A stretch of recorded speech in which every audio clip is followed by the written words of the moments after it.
देश की समुद्री सरहद की निगरानी और घुसपैठ को रोकने में कोस्ट गार्ड की महत्वपूर्ण भूमिका है। नए डायरेक्टर जनरल राकेश पाल जी ने कोस्ट गार्ड की कमान संभाली है। आपसे जानना चाहूंगा क्या प्राथमिकताएं होंगी कोस्ट गार्ड के सामने जो समुद्री सरहद पर चुनौतियां होती हैं। हमारी क्यारे हमेशा ये रहेंगे कि सेफ्टी सिक्योरिटी आउट एट सी जो है पूरा हमको उस पर महत्वपूर्ण ध्यान देना है। एंड इसके लिए हमारे जितने भी जहाज और हमारे हवाई जहाज हैं हम उसको टास्किंग करेंगे, अभी भी कर रहे हैं। और जहां पे नियरली गैप्स हैं उस पर हम ज्यादा फोकस कर रहे हैं ताकि जो है कोई भी जो है नॉन स्टेट एक्टर्स और इलीगल एक्टिविटीज उन क्षेत्रों से ना हो। और एंटी पोचिंग एक हमारा बहुत बड़ा KRA है, क्योंकि हमारे कई बोट जो हैं बाहर से आती हैं हमारे सीमाओं में और वहां से इलीगल फिशिंग करती हैं।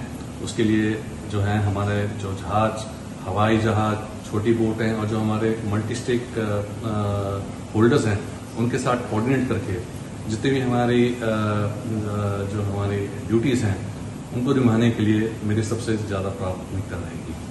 हमने देखा कि 26/11 आतंकी हमले के बाद से कोस्ट गार्ड की जिम्मेदारी बहुत बड़ी और हाल के दिनों में बहुत बड़े ऑपरेशन आप लोगों ने किए, चाहे तस्करी के को रोकना हो, घुसपैठ को रोकना हो।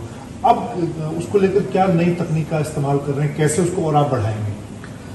कोस्टल सिक्योरिटी जो है हमेशा हमारा फोकस रहा है। उस कोस्टल सिक्योरिटी में हम मल्टी स्टेक एजेंसीज को इन्वॉल्व करते हैं, मीटिंग करते हैं। हर महीने हमारी मीटिंगें होती हैं, 3 महीने में होती हैं, सिनर्जी मीटिंग्स हो रही हैं, स्ट्रेटेजी बनाते हैं और उस हिसाब से हम जो है अपने जहाजों और हवाई जहाजों को जो है हम तैनात करते हैं।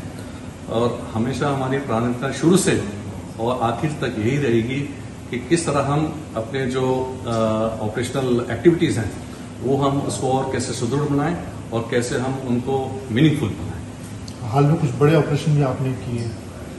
हमने पिछले वर्ष करीब 1250 करोड़ का जो है हमने करीब ट्रक पकड़ा है। उसमें रिसेंटली एक जगह हम लोगों ने करीब 40 करोड़ का ट्रक और वेपन्स के साथ हमने एक पाकिस्तान बोट पकड़ी थी।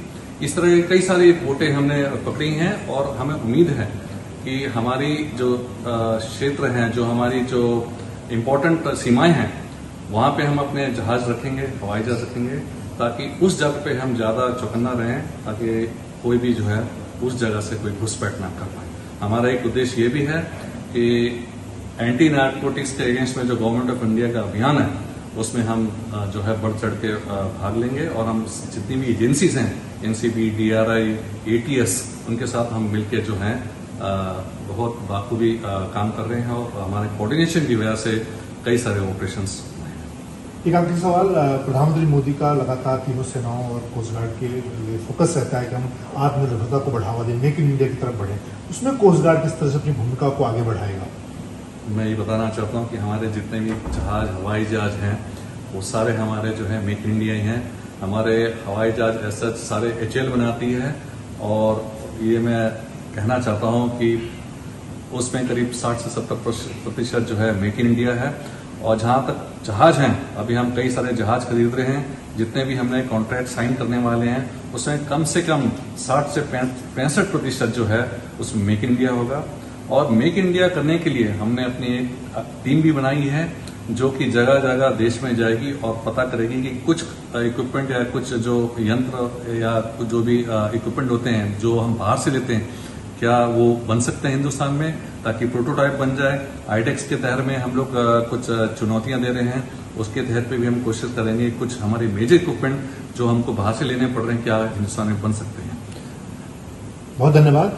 तो नए डायरेक्टर जनरल राकेश पाल जी का कहना है कि समुद्री सरहद पर वर्तमान दौर में जो चुनौतियां हैं उससे निपटने के लिए कोस्ट गार्ड पूरी ताकत के साथ अपनी भूमिका को निभाएगी।